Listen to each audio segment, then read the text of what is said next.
Today's episode starts off with my guest and I dropping off parcels, first at a parcel delivery office and later even to town service buses. The parcels are client purchases of Camera Mtumba clothes, also known as thrifted clothes, which is a business that she does in a very smart way. We also visit a wholesale shop where she buys belts to match up some of the clothes. And I also noticed that she keeps all the receipts from the day's transactions. She's also on phone most of the time, talking with clients who are making orders online. We also visit a number of electronic shops and accessories where she restocks items for an electronic shop that she runs as a side hustle. And finally, we find our way amidst the busy Nairobi streets to the bus stage, where we board and take you to a thrifted clothes hustle story, a Mtumba story. And finally, we are here. Hata nitaweza kuongea na makelele nayo. We are finally here after a very long day of shopping in town. This is one of the premises that Penina runs, and she's right here. With her worker. You can say hi. Oh, hi, my name is John. Yes. And it's a pleasure working here. Oh. Yes. It's a pleasure. That's a kind thing to say. Yeah. Sawa sawa. And Penny? Hello. You say hi to the We've camera. not talked for quite some time. Oh. You're welcome. Pole sana Cynthia, nimekuzungusha tao. You're only part of the process. I've loved every bit of it. Thank you. Yes. You are welcome. So tutaongea mingi. So you are unpacking and then we go. Yeah. Sawa. Okay.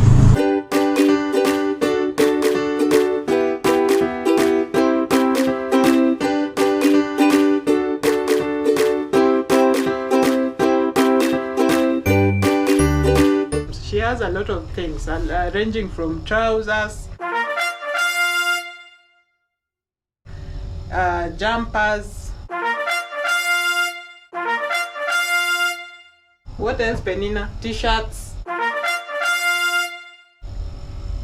She has a maternity wear for women. Huh? Oh, and they are very beautiful items. Open. The trousers are so new. Everything in this shop is sort of camera. Looks like things from the shop. I have to smell so that I confirm it is thrifted. The form is on a plate. One of the papers at the from the. And she's also online, so you can get the link in the description box and get your things from this shop. Because she has quality stuff. See. Ona. Yeah.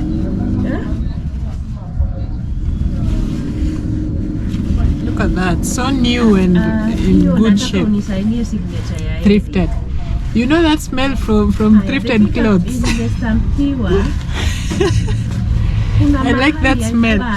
Do you like such smells? One of the papers at the back. Yeah, so she has nice products. Let us focus. Nice products. The shop is called Delight. Pick and go.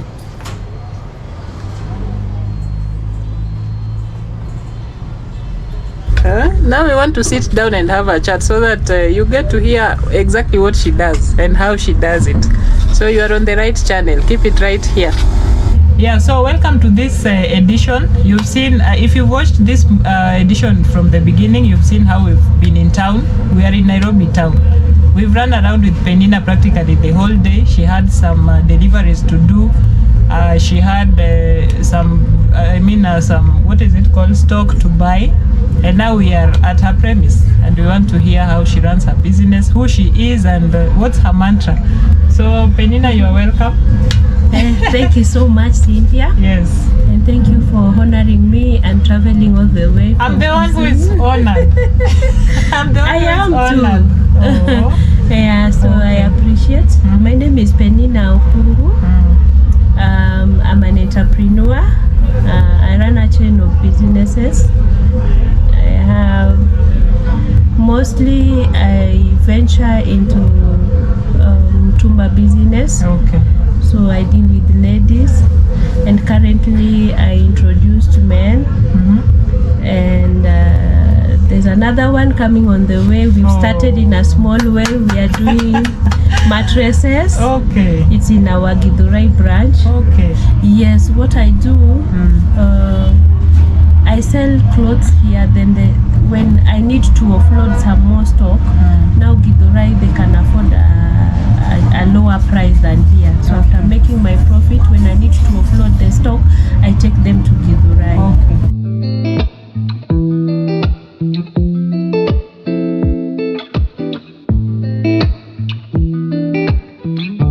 So by offloading, what do you mean?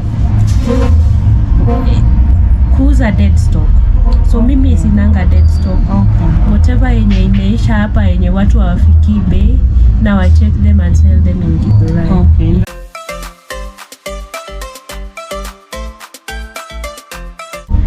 How do you start your business? Like say you want to procure new stock up to the level now that you get to take the dead stock to Githurai.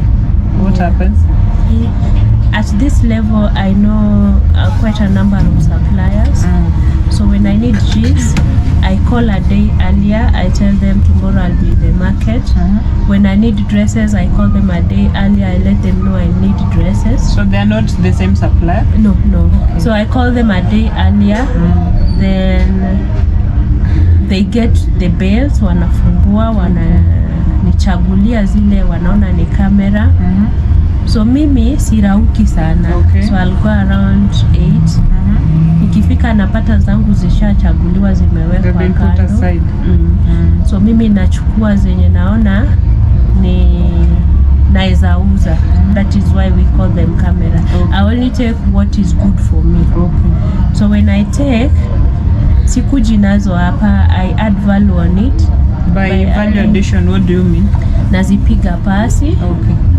So kama kuna nguo tu imetoka na uzi, nitatengeneza na huko. So when I come here, kifika nayo, usually nafikanga nazo jioni. I don't display that time juu lazima tuzichukue picha, all of them, zipigwe picha. Every single one of them? Yes. Okay.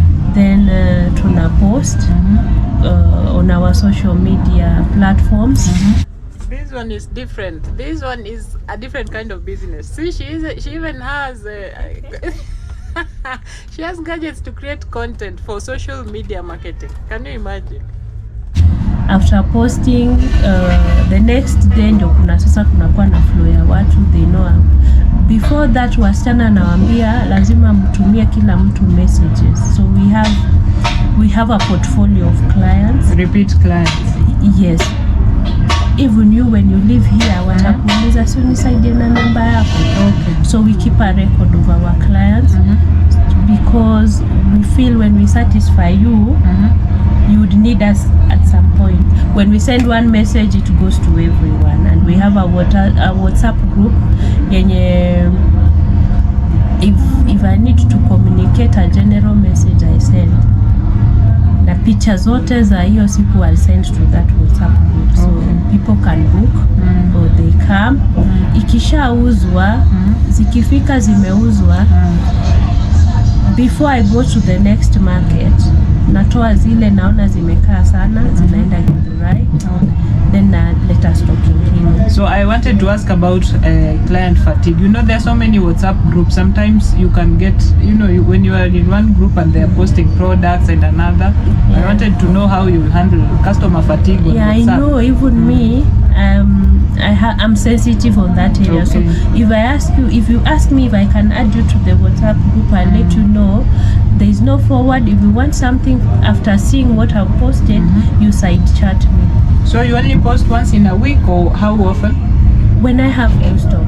Every time for you have dresses new stock. Dresses I bring on Tuesdays. Jeans I can do on Wednesdays. So every time I have a new stock, I let them know.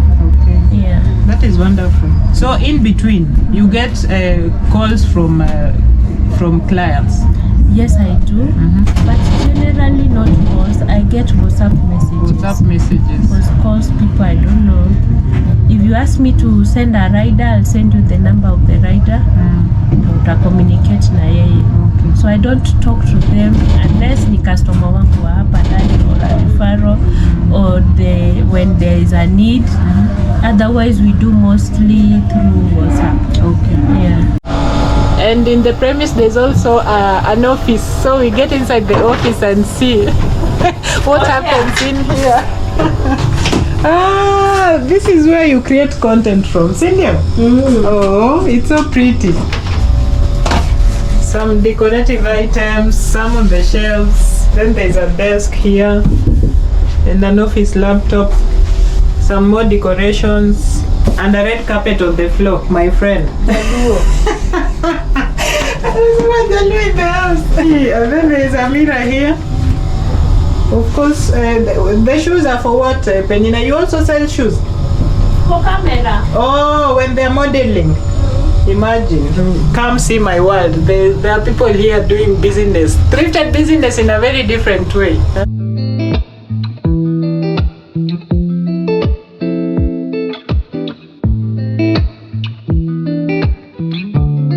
And do you get walk-in class? Because I notice you have 4 outlets. You have this one, the other one, that one, and the other one in Githurai. Yeah. Those are 4 outlets. Yes. So you still get clients who walk into the shop, and at the same time you get clients from online platforms. Yeah, you see, tuko kwa barabara. In as much as tuko ndani, tumeweka dami pale nje. Hizo dami, if you are careful upande gari, utaziona ukienda town. Okay. Strategies huwa zinakuja. Like I let my girls know most people go to work very early. So mtu akisimamishwa pale kwa stage around 7:30 wanaendanga kazi, they see what is outside.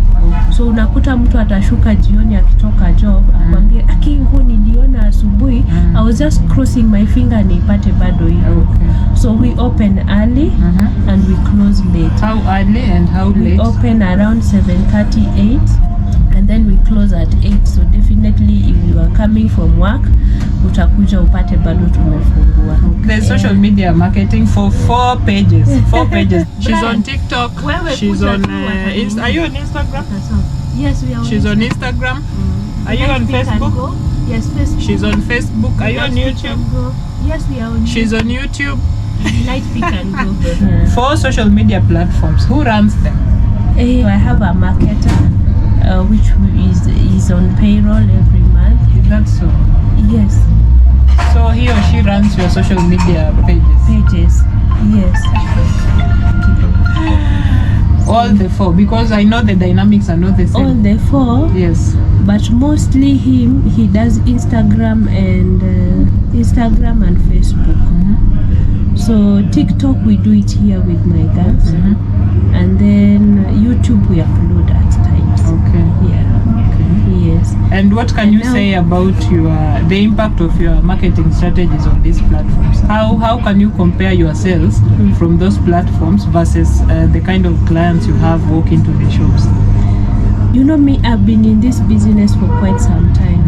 So if I sell for you a dress, itafika mahali you only need what you need at that time. Okay. So you won't buy because you have money. You get it? Yeah. Itafika mahali unasema tu kai mimi naikuwa nataka red dress. Okay. So hata ukipata blue hutanunua. Okay. So that is what I've experienced in a way. So inanibidi ni expand my market, and that is why I went online. Okay. So from online I'm able to get new customers, and then I maintain a lot of relationship. When I meet you, utatoka hapo ukinikumbuka. Okay. So I get more of referrals, and actually referrals are my most clients. Okay. Mtu akionwa na nguo atakwambia enda hapo Kasarani kwa Penny na nikupe namba yake. Okay. I'll get a call. So I get more of referrals, and na nikikupata pia I keep you. Okay. So why will you invest so much in social media marketing and even have someone running the pages and is on your payroll? He is. Why? I realize as much as you say you depend on referrals. It pays because it has its own challenges because naweza tuma nguo back and forth. Okay. Mtumba sizes are different. Yeah. But inanilipa juu saa zingine mchana tumekaa but hizo za online will still keep us going. Okay. Yeah. So that is why you keep marketing yourself. Yes. Okay. And unapata weekends, those who are not sure of their sizes huwa wanajileta. So weekends we get clients from Facebook when wanasema they want to try out.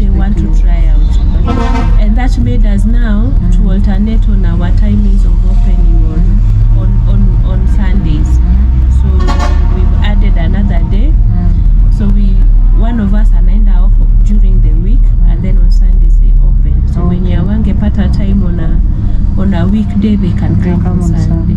Yeah, I get it. So you mentioned you've been in this business for quite long. You've established some customer relationship with some of your old clients. Yeah. So for how long is how long? I'm too old to say. Since 2013. 2013. So those are 13 years. Yeah. And I'm aware that you are trained you trained in college as an engineer. An electrical engineer. Look at this lady. It didn't work my way. No, you cannot say that. And you just, I know you've seen the shop we first visited when we just came from the bus. It's an electrical shop. Now this lady is a trained electrical engineer. Yeah, and here she is. She's running a chain of thrifted clothes business. So tell us about your training. Yes, I was trained as an electrical. I had a diploma in electrical engineering. Yes.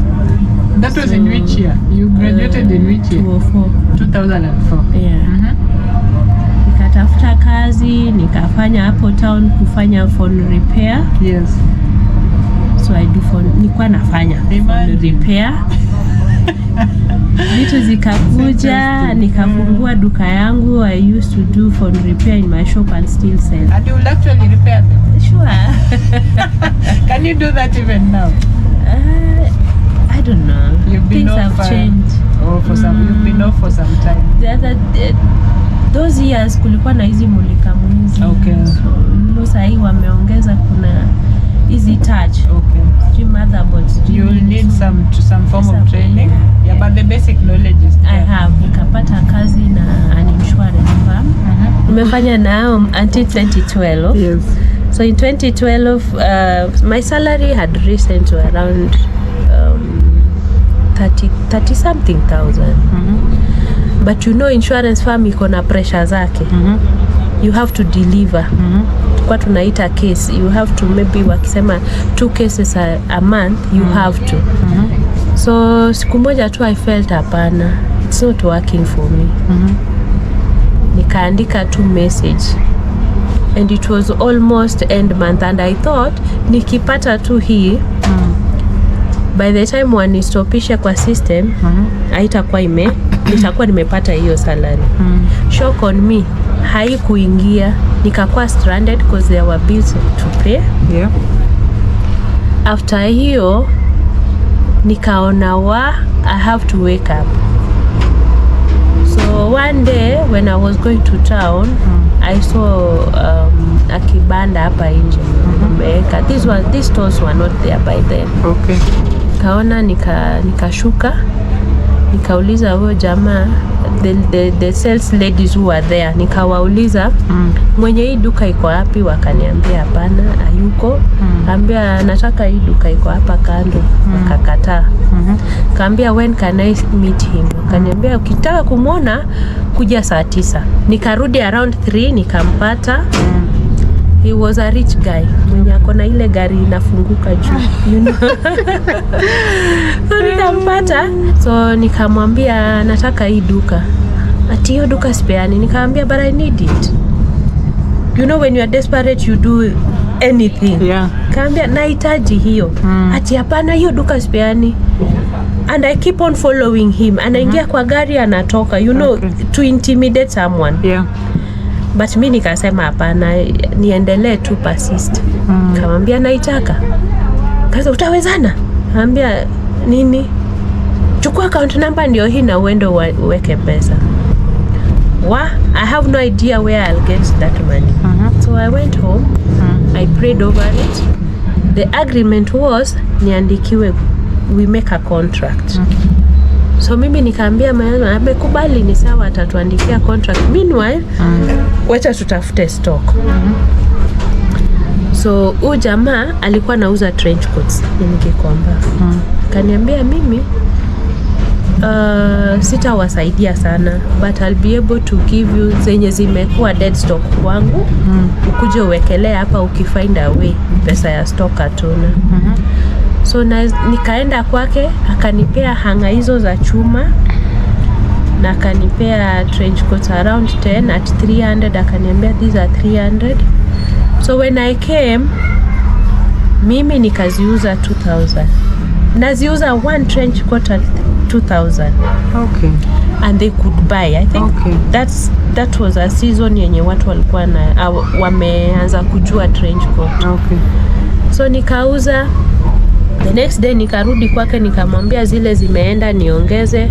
Nikafika mahali zake zimeisha, akaniambia nitakupeleka Gikomba. Every day I would wake up early and go to the market every day at 6. Okay. So nikipata 5 I come and display. Nikipata 5 I come and display. So nikaanza kuangalia dresses na leta kidogo nauza, nikaona hii inaenda sana.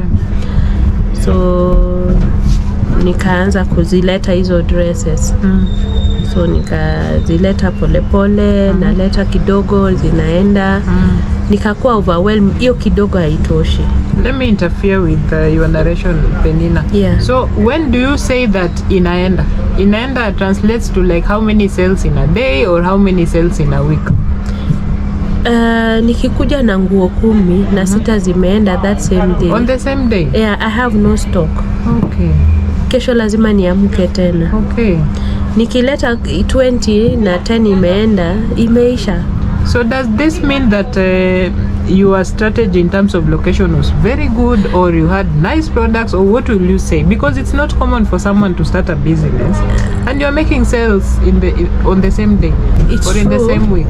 It's true. One of the things is favor from God. Yes. Okay. You know, when you get into a business and you surrender yourself, nasema Mungu ni direct to where I want to go, favor comes. Because when I say location, hata sahi people are opening biashara hapa na wanafunga. Okay. So it's a favor. Okay. And hata sahi mtu anaona nimeweka jeans hapa, anataka kuweka and you feel like you guys are fighting so much. Me, I tell them, if you want to fight me, pitia kule juu. If God says yes, utanipiga, fine. Okay. But at the moment, I trust in him. Okay. So that's one thing yenye imenisimamisha hapa. Okay. Apart from that, quality of what you are bringing. Okay. Me, what I bring here is what I feel hata ni kitu yenye mimi mwenyewe naweza penda kuvaa. This trouser you are putting on, I was admiring every time I was walking behind you. Okay. Yeah, and I of course I have to ask, is it one of your products? Yes. It's not from a shop. No, it's not from a shop. And you know, it's looking so nice and new. You know, I noticed. Even the t-shirts. Yes. You're not serious. Yes, even the t-shirts, we sell them here. Okay, yeah, I've seen the t-shirts, of course. Yes, so they're quality products. Is what I feel hata wewe nikikuzia you would love it. Okay. Hata mimi, and I speak the truth. Okay. Cynthia, when you come and you fit a dress na nione I'm not after money. Your joy comes first. Okay. Before that money. Okay. And that's why they still come. Wanakwambia Penina, we unatuambianga ukweli. Okay. And they consult. Wengine hata wananipigia simu, if I'm not around, anaweza jipiga kwa kioo anitumie. Hiyo dress unaona aje? They want your opinion. Yes, they want. So you've won their hearts over time. Yes. So mimi uzia mtu kitu yenye na feel hata mimi mwenyewe naweza penda kuvaa. Hata kama ni kubwa kwangu, but I would imagine hata wewe ukivaa, would you be happy? So yeah. Then I want to ask you something about your strategies, because ever since we started talking, I realized that you have quite top-notch marketing strategies. You talk about, of course, not many people embrace the social media platform the way you do. I've seen your videos on TikTok. Yeah. They are quite intentional. I see your posts on WhatsApp statuses. Like you do it every morning. without failure.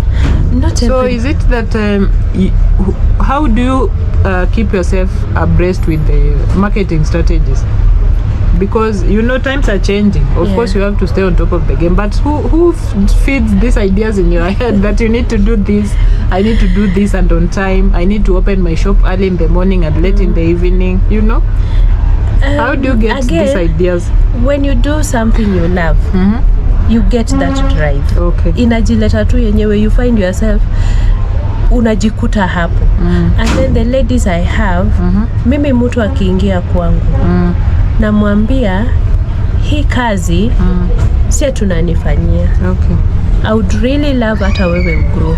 But for the time you have with me here, Yes. give it your all.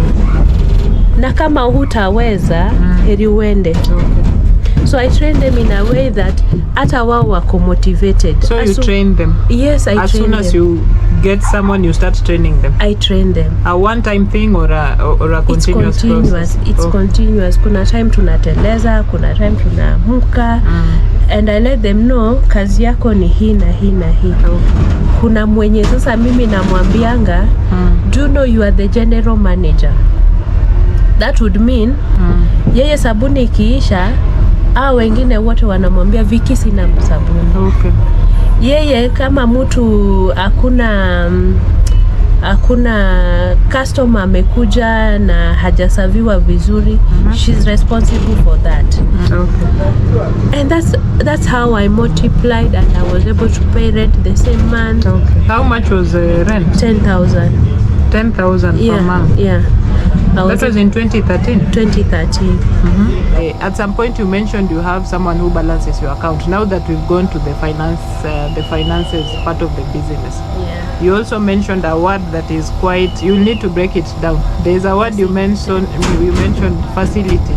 So by facility, what do you mean? Even me, I'm sitting here and I don't exactly understand what that means. Yeah, when I get a loan. When you get a loan. When I get a loan and go do something, at the end of the month, that loan has to be paid. Okay. Yeah. So why would you want a loan for your business? I realized when you tell me I'll be saving a certain amount every month for myself, itanichukua muda. Apart from other investments, maybe niko na savings ya insurance or something. Because again, yes, I did insurance, so I know the importance. So for children's education, I save for that. Okay. For my investment, but it can't be enough. So I need to get a lump sum to go and do something else. Yenye hata at some point I'll say nilifanya biashara na hii ndio nimeachia. Okay. So getting that money in lump sum would mean niende kwa bank nichukue loan, niende nifanyie hiyo kazi, nibaki nikilipa. Yes. So to me, apart from the savings I do little, najilipa through the loan. Okay. Yeah, so nikisema nalipa this much per month, mi ujihesabu kama it's part of my salary. Sure. Yeah. I get it. And now, how do you get financial? Because I know people are running businesses, but I feel like the way you are running your business is quite different. It is run in an informed manner. Like now you've incorporated those you call facilities, and then of course the marketing part. It's like you know what you are doing. You are not just walking on muddy waters. Yeah. So how do you get to equip yourself with this kind of knowledge? I do a lot of Caroline Mutuku huwa na watch sana, especially kwa motivation ya biashara na nini. So nili apart from that, when you do something, it's usually a stepping stone. Insurance, huko tulikuwa tunapewa a lot of trainings. A lot of it on the areas of investments. Tulikuwa tunafunzwa mambo ya financial freedom, and there's so much on it. So we were taught financial freedom, we were taught how to manage your businesses. So those are the little things zenye zinanisaidia to run this business. So we were taught how to put systems in place. I might not put it in a big way, but ile kidogo najua hizo ndizo naweka in place. Like right now, Yes. as you are saying, I realized I need to put my books right. Yes. Such that lazima stock yangu ichukuliwe. Lazima pesa zangu izikuwe accounted for. So what is your role? Because you've mentioned you have people who assist. You have some ladies I've seen there. Yeah. You have a no, that one is a different sector. At the other shop, you also have someone. Yes. So in total, you have how many people running your thrifted clothes business? I have 3. 3. Yeah. And now where do you come in? What is your role in all these things that you've described? So mimi kazi yangu ni kuensure that kuna stock kwa hizi duka. Okay. Na kuensure that nimewalipa on time. Okay. Na kuensure that what is in my mind is what I give them. Okay. Inaweza, unaona sasa kama hao wafanyakazi na kuambia na watrain. Yes. Na watrain wajue chenye iko kwa damu yangu hii, hata kama what I fulfill yote, they try do what I do. Such that if a client comes or whatever is portrayed on social media is what your policy is. Yes. As an individual. Yes. Even without you being practical in the Sure. Yeah, hata hizo post matams zenye anatumia hapo. Yes. Ni zile nataka mimi mwenyewe niongee, na nikiona ameongea vibaya namwambia hiyo it's not me. Okay. Unaona mtu anaweza ongea kitu hapo ufeel ingekuwa ni mimi ningeongelelea hivi. So hata huyo wa marketing namwambia hivi na hivi na hivi. So that is what I put in them. Okay. So yes. I have a marketer. I have an accountant. So ilini relieve so much. So jioni wote wanatumanga report kwake, then that guy ananitumia report. So every evening before saa 6 usiku napatanga report ya kila duka. And then now that you are running also an electrical shop. Yeah. So is it an independent business or the accounting process is part of this business now? Is it an independent business? No, it is part of this. It is part of this. Yeah. So even the guy at the electrical shop is vetted by the accountant? Yes. Okay. Yeah. So at which point were you able to dissociate yourself from your business? Because I know, like myself, I run a small retail shop, and it gets very tasking because you have a client. I was telling you before we took the break that it is commendable the way you are able to dissociate yourself from your business, because people are running different sectors of your business without you necessarily bearing the headache. And I was trying to tell you that I run a small retail shop.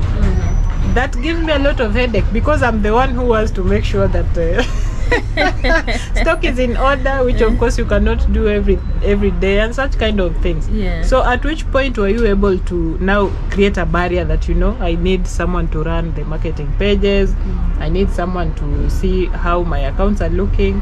Yeah.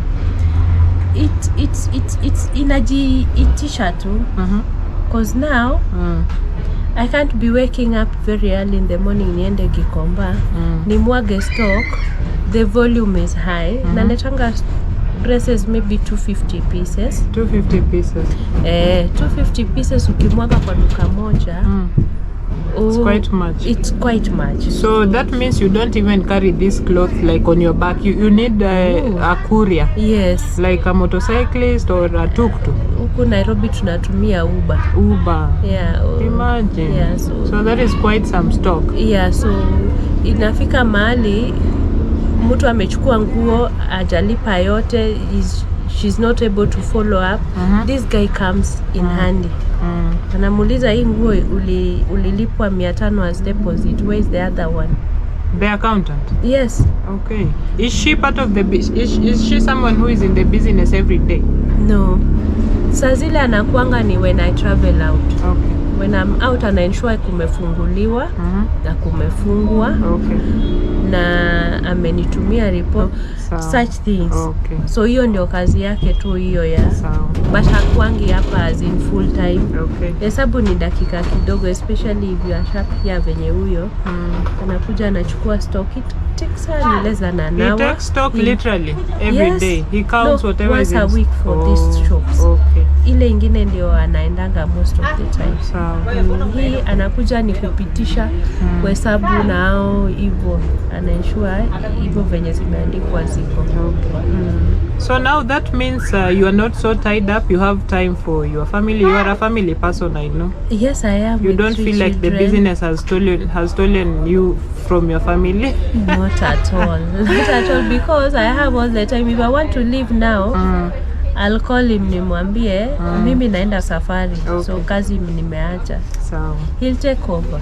But you have to make an appearance at least once in a day, every day, do you? Or there are days you don't come at all? Unless I travel. Okay. But any other time nikiwa, hata kama ni saa ngapi lazima you have to pass by. Okay. We've talked much and I know you've had a long day. It is but I just want, for the sake of viewers who, you know, there are some people who keep watching this episode, and I've seen quite a number of them have asked to focus on thrifted business, and you are doing it now in a very intelligent manner, if I can say so. So what can you tell such kind of people? Someone feels like they want to start Mtumba kind of a business. What can you tell them? Pertinent issues that you can tell them that will start them off. Yes. Mostly watu uliza how much capital do I need to start. Capital is a common question. Yeah, capital is a common question. Some usema I don't think so. As long as you have a passion for something. Yes. Gikomba right now ukiwa hata na tuseme 200 shillings. Go get a shirt. Add value to it, upige pasi, unyooshe vizuri. Simama nao hapo nje, mtu atanunua. So you can buy it at 200. Uza 500. Somebody will buy it. As long as it is something good and you can get that. Hiyo 500 ukipata, don't eat it. Rudi now the following day. Nunua sasa 2. Nunua 3. You start small and you grow. You grow. So mimi ukiniuliza biashara ya Gikomba, yes, mtu anaenda na pesa ngapi, I can't tell you. Cause hata mimi, in as much as nimefika hii level, you started small. I carried, naweza enda leo soko na 100,000 na nipate vitu worth 10,000. So is it that nilikosa pesa ama it's unpredictable. Okay. So you go with whatever little you have, enda uchague. Duka si lazima, watu fanya online. I have a friend mwenye yeye uendanga Gikomba, anachukua na anauza online, purely online. Anachukua tu kadami kadogo, anaeka kwa kona, anapiga picha mzuri ya nguo yenye ako nayo. And people embrace online a lot. Watu wamekataa kuchoka. Kwanza sisi watu wa Nairobi kwa meza hapo na iangalia kwa kompyuta na kuambia hii. And I call you and you come na deliver. Sure. So mambo ya capital is a non-issue. Is a non-issue. And if you want to start, kuwa na hiyo passion. Yes. When you have that passion and drive, inakupush tu. Kitu umependa, you'd love to wake up early to go and do it. Okay. Si ile kitu na feel inasukumwa kufanya. Yeah. If you like it, go for it. Na usifanye ile ya kubahatisha. Ukiona hii ndio direction naona naweza shikilia, omba Mungu. Amuka asubuhi, enda, and God will fulfill your desire. Okay. Utaipata. So hiyo push pia uwe nayo. Lazima iwe. Okay. Another thing, mambo yenye mtu anasema customers. Yes. Have you ever walked tuseme, sijui kama wewe sasa utajua Isili. Ushatembea Isili? Not really. But I've heard so much about Isili. So I have a general unaenda Isili, yes. Unaona nguo ingine huko juu kwa building. Cause wao display hati hapo nje. Okay. So utapita hizi za chini na upande juu. So when you have something good, imagine people will follow you where you are. So na uaddress customers vizuri. Okay. Usiwaongeleshe vibaya because hao ndio wako na pesa. Okay. Kitu ingine yenye mtu aliniambia, yenye mi huambia hata wasichana wangu. Ukikuja, Penina uzanga mtumba. Mi mtumba kuuzia mtu, I can't. So nikikwambia hii wood ni 800. When you don't have confidence in it, hautaiuza. Yes. So mi develop hiyo confidence ya wasichana wangu na waambia usiogope pesa. Okay. As long as mimi kwa mind yangu najua nimekuletea kitu mzuri, so it is worth that money. Have confidence in what you sell. So mi huambianga hizi nguo nimeleta, they are worth that money. So if I tell you it is 1200, jaribu uze at hiyo 1200. Customer hao wenye wanakuja amebeba kifunguo ya gari anakuintimidate, ako na gari na ameingia kwa duka ya mtumba na ana feel atainunua na bei yenye anataka, si tunamjibu in a wrong way. Atakwambia kitu umemwambia 1500, anakwambia Gikomba tunapata na 800. Sasa 1500 yani namwambia kio ni mzuri, lakini kwetu kuipata hiyo 800 tumeshindwa, so tumeipata na juu na tunauza 1500. So akiona umemuembrace venye hako, atakutolea hiyo pesa 1500. Na usiogope pesa. Mtu unatoa msichana from scratch, anakuja unamwambia hii ni 1500, anashindwa 1500. Alafu mwingine akuja azichukue 10. Anamfilia, you know, that ka feeling ati amechukua 10, wacha nimpunguzie tu hata kama yeye hataki apunguziwe. That is fear for money. Don't have that. Usiogope pesa. Amekuja amechukua 10, atakulipa 15,000, hesabu the 15,000 weka. Usiogope ama ufeel juu umechukua mingi, wacha nikufanyie 15. So they have that. Wanakuja tu wanasema 1500, chukua 10, nothing to them. Ubebe ufungo ya gari, nothing to them. So nimewagroisha hiyo confidence na kuogopa pesa niliwaondolea, and that's how you also sound like a very good employer.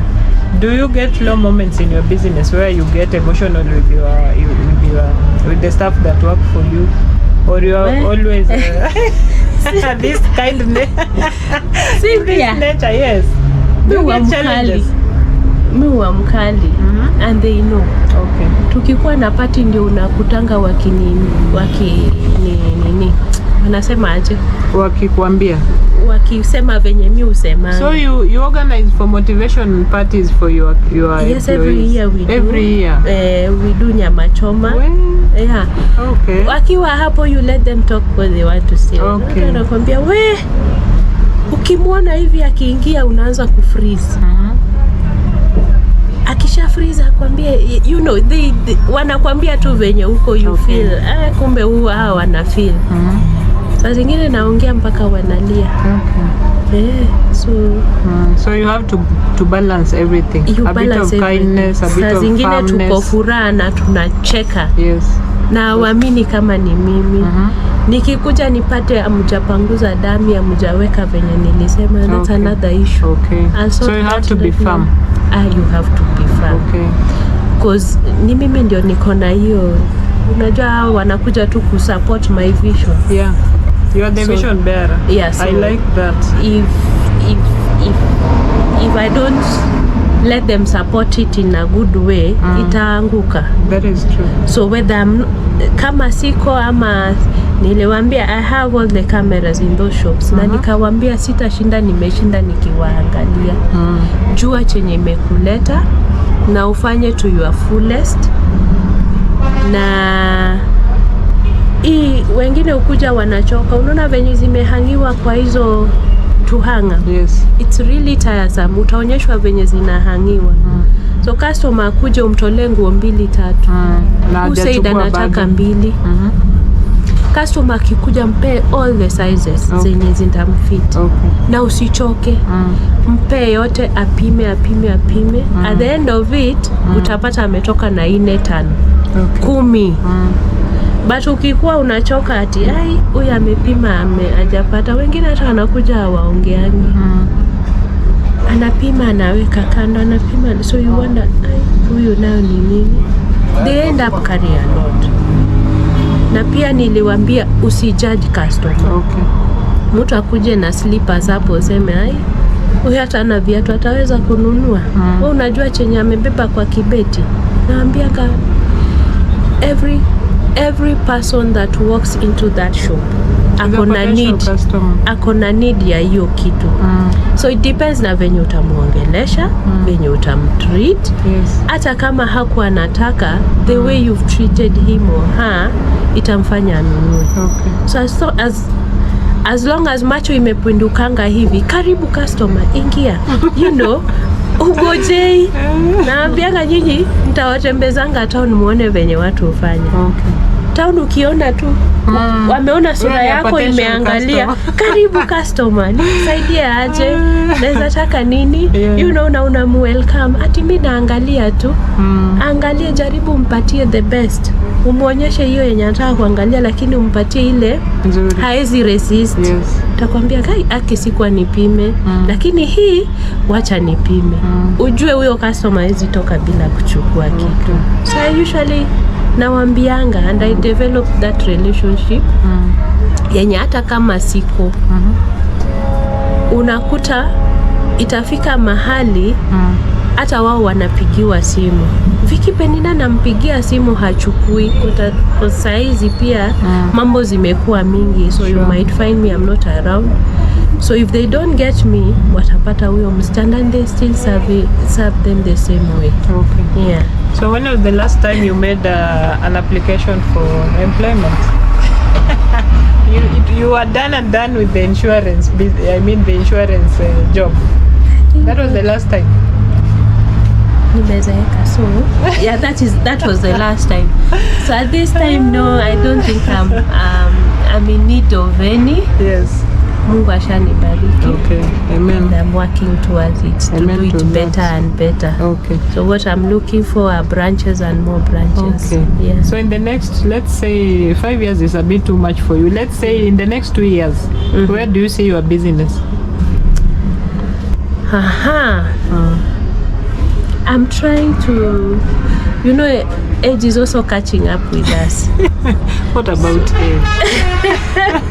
People are over in a way 80. I'm saying in a way that sitaweza kuamka kila asubuhi kwenda Gikomba. So right now I'm venturing into other businesses where I'll not be going to Gikomba. And if I mentor someone mwenye nitaacha atakuwa anaenda.